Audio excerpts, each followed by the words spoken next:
Mama alikuweka tumboni, akila wali anatapika, akisikia harufu ya mchuzi anatapika.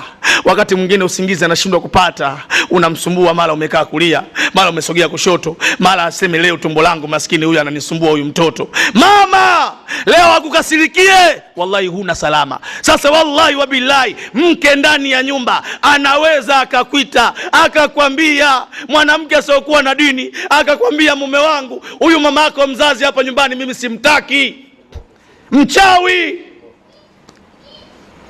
Mtoe mama yako, kama kweli una mapenzi na mimi, muondoe mama yako, sitaki kumuona katika nyumba yangu.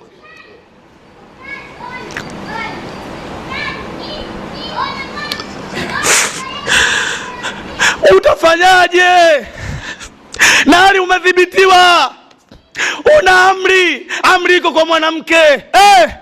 Utamwambia mama, nimekuchoka mama, nimekuvumilia sana mama, lakini mama yangu nimeshindwa sasa, naungana na mke wangu. Mama toka katika nyumba yangu, shika nauli kwenda. Mama anaondoka analia, mwanangu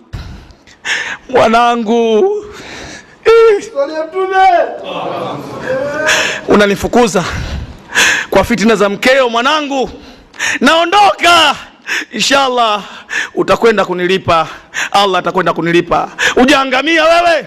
Wangapi leo wamefukuza wazazi wao ndani ya majumba? Wangapi kwa fitina za wanawake? Wangapi wamefukuza watoto wao wa kuwazaa watoto kwa fitina za wanawake?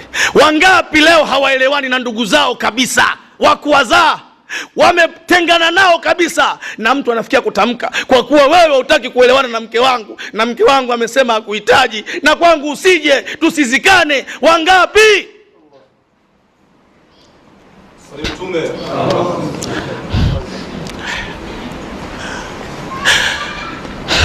Ya ayyuhalladhina amanu inna min azwajikum wa auladikum aduwwa lakum fahdharuhum.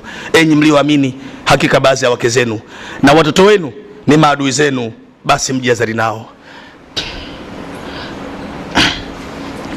Arijalu qawwamuna ala nisai, wanamume ndio wasimamizi wa wanaume, wanaume ndio wasimamizi wa wanawake. Wewe ndio kiongozi. Lakini je, niachie swali, nataka niachie swali ndugu yangu, nikuachie swali kabla hujaondoka hapa. Nataka nikuachie swali, itakapotokea wanaume wakishindwa kuongoza wanawake, kitu gani kitatokea ndani ya nyumba?